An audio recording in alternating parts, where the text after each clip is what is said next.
Hello everyone, welcome back to my channel. Today I want to talk about my favorite WNBA player and why I think she's making a big mistake.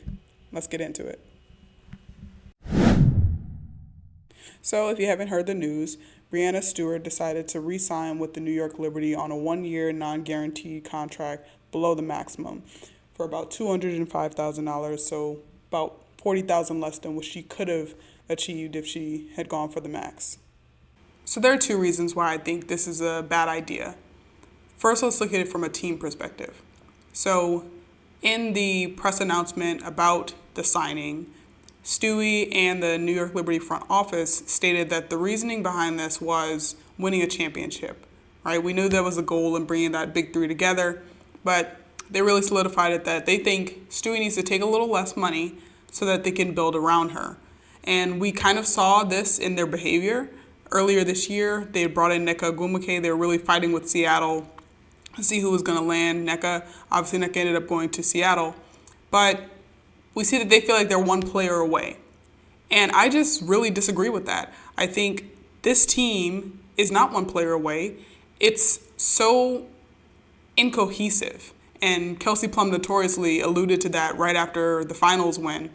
It's a team where you have these two bigs that you got in free agency. They played the same position, and that got pretty clunky sometimes. It was, sometimes harder for Stewie to get in her rhythm and score, sometimes harder for Jonquel to get in her rhythm and score. The pieces that they'd had around, because you got to remember this team, before these big three were signed that offseason, this team was a young developing team that was making strides. They brought in Sandy Brondello. Sabrina Ionescu made a big leap moving to the two-guard position. Maureen Johannes was coming into her own as a point guard. You had Han Shu, who was developing quickly as a center, becoming a great rim protector, as a backup. She was already moving to the point where you could see her being a starter in maybe a year or two. She was learning how to score. You had Benijah Laney coming back from injury. They went to the playoffs. So this was a team that had great pieces. Those pieces are still on the team, but they were bench players last year. And the Liberty bench wasn't even good. They had struggled with their bench because you have these players who you were developing and everything like that, and then you just interrupt that to bring in these big three that are going to take their spaces. And I think Sandy Brondello is a great coach, but I think it's hard to continue developing players at the same time as your front office is giving you basically the mandate to say, hey, we're going to win now, and we're going to bring these players in. They need to play heavy minutes. We want to win a championship in year one, year two. So I think it's just really jumbled. I think that they stunted the development of some players that they had, and I don't think this current team fits together really well. I don't think the players are super complementary. And so that's the kind of first perspective there and way to look at it. The second way to look at it is from the perspective of Stewie as an individual.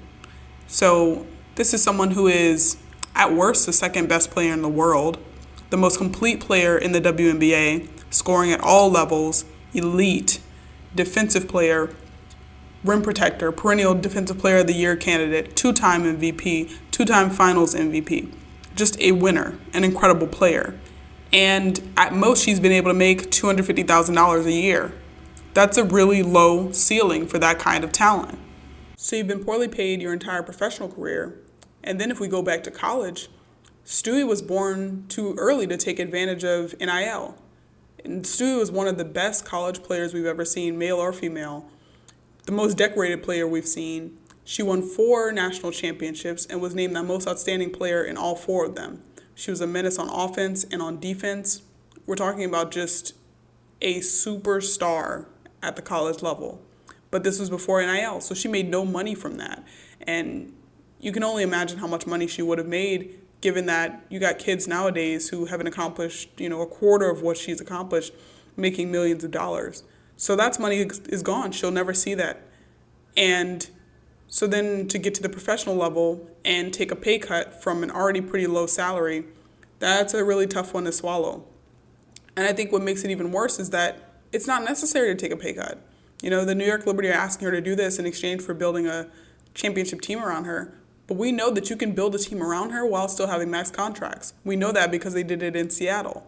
She and Sue Bird on that team both were taking max contracts, and they won 2 championships together.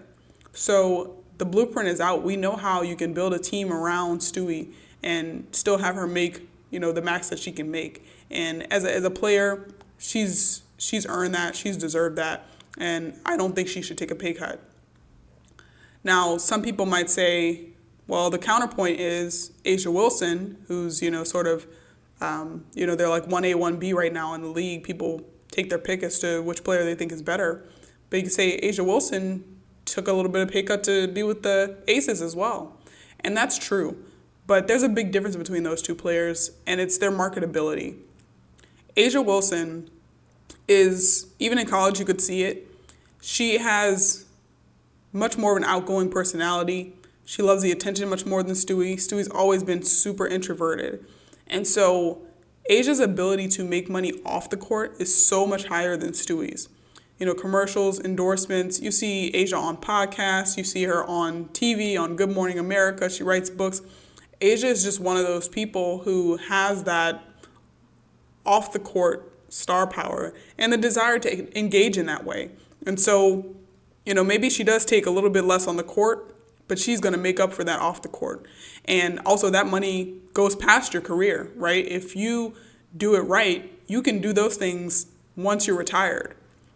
Stewie doesn't do that. Stewie's not that type of personality. That's not who she is. So at the end of the day, her legacy, her earning ability is all going to be about what she does on the court, what she gets paid on the court.